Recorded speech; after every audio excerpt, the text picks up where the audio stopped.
So, application of AI in economics.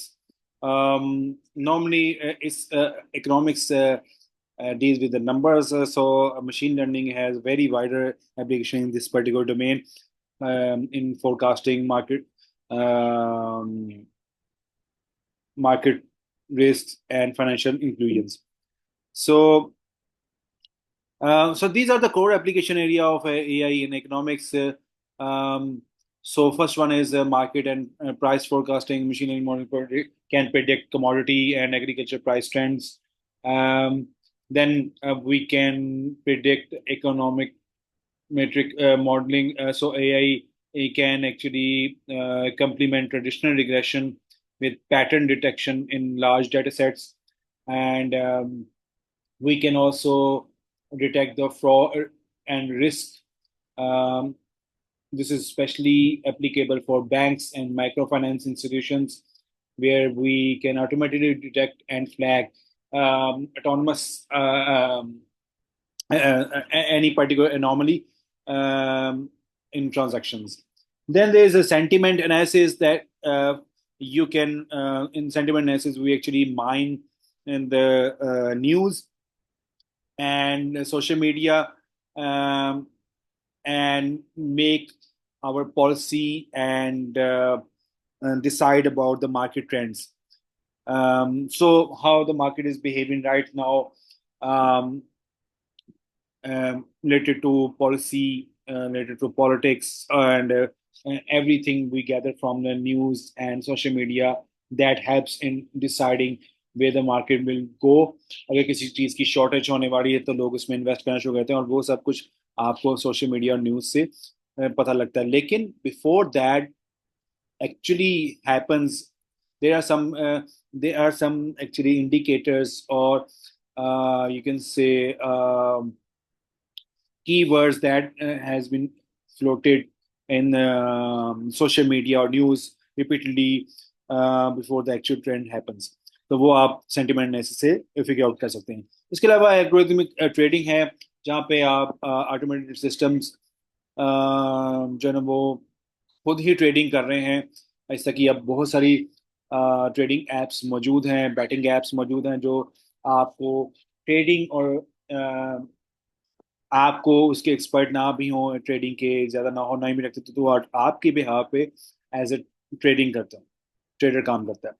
Then credit scoring, it is also an data driven extension, which actually small holder farmers की credit histories को monitor करना, sorry उसको देखना, और उसको देखना कि whether they can be financed or not, and what does their credit history tells us. So this can be a very useful application of AI or machine learning in economics. सो यहाँ पे financial inclusion के हवाले से बात की जाए तो data credit scoring is one of the main application when we talk about the application of AI in agriculture. Traditional credit scoring में क्या होता है कि फॉर्मल फाइनेंशियल हिस्ट्री फार्मर्स की ली जाती है, और उसको मॉनिटर, उसको एनालाइज किया जाता है. और ये बहुत सारे जो रिकॉर्ड फार्मर्स के पास मौजूद भी नहीं होता, so that they can prove there good credit history. So banks या कुछ डॉक्यूमेंट्स जो उनके पास मौजूद होंगे, हो सकता है वो आपको ट्रू पिक्चर ना दे. सो मशीन लर्निंग मॉडल जो है ना वो के डेटा ड्रिवन होती हैं चूंकि, एंड वो आपके mobile to money transaction records को इंजेस्ट करके आपके air time top up, satellite based farm farm की एस्टिमेट्स को सबको इंटीग्रेट करके आपको आपकी फाइनेंशियल क्रेडिट स्कोरिंग या डेटा क्रेडिट स्कोरिंग जो ना उसको आपकी ट्रू पिक्चर आपको दे सकता है कि how good a person is there, so that he can get some finance from some bank. So lenders can use these signals to price risk and extend microloans to previously thin file borrowers. ठीक है. इसका इसका result क्या होगा कि आपके पास measurable gains होंगे in loan access and repayment prediction आपकी एक्यूरेटली प्रिडिक्ट हो सकेगी, particularly areas of South Asia and East Africa. अच्छा, predictive power versus practical risk, ये बहुत इम्पोर्टेंट एस्पेक्ट है जो economist have to trade off major the trade off between the two. अच्छा, benefit, आप जब एक्यूरेसी की तरफ जाते हैं, प्रिडिक्टिव एक्यूरेसी की तरफ, तो उसमें हमेशा कुछ ना कुछ प्रैक्टिकल रिस्क भी होता है। जैसा बेनिफिट ये है कि higher forecast accuracy on volatile commodity and asset prices. ठीक है, आपको एक्यूरेसी अच्छी मिलती है जब आप वोलेटाइल कमोडिटी या एसेट की प्राइसेस को जज कर रहे हैं। आप डिटेक्ट कर सकते हैं नॉन लीनियर पैटर्न्स को, हिडन पैटर्न्स को इन लार्ज डाटा सेट्स में, जो कि वो कंसील हो जाते हैं और आपको मैनुअली किसी भी मेथड से वो नहीं पता लगेंगे, उन नॉन लीनियर फैक्ट्स को या हिडन पैटर्न्स को एक्सट्रैक्ट करना। फिर you can extend financial services to previously unscored populations. ठीक है, ऐसी पॉपुलेशन जिनके बारे में कभी फाइनेंशियल स्कोरिंग हुई नहीं है, क्रेडिट स्कोरिंग हुई नहीं है, तो उनकी आप स्कोरिंग कर सकते हैं, उनको फाइनेंशियल सर्विसेज दे सकते हैं। इसके अलावा फ्रॉड है या एनोमलीज को इन रियल टाइम में डिटेक्ट कर सकते हैं। अच्छा, ये तो हो गया बेनिफिट्स। अब चैलेंजेस क्या हैं? Models can be biased and because of the data they are trained on, and they can replicate or amplify existing inequities। ठीक है, ब्लैक बॉक्स बेस्ड प्रिडिक्शन होती हैं, तो उसको रेगुलेटरी इंटरप्रेटेबिलिटी के वजह से देखा जाए तो इट इज़ वेरी कॉम्प्लिकेटेड कि how does a model come to the particular outcome a prediction. It is very hard to decipher from the model outcome itself.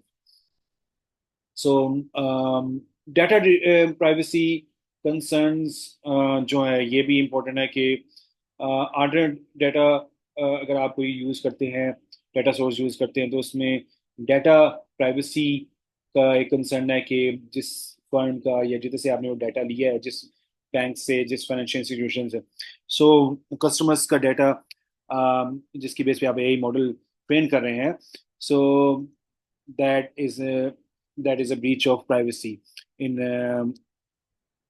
most of the part of the you can say world।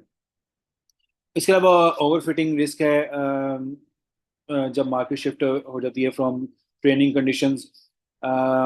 So sometimes आप बहुत ज़्यादा जो है rigid model train कर लेते हैं, और वो आपको एक पर्टिकुलर स्पेसिफिक कंडीशन के लिए तो ठीक है, लेकिन जब मार्केट से हटके कुछ ट्रेंड्स शो कर रही होती तो it it fails to predict.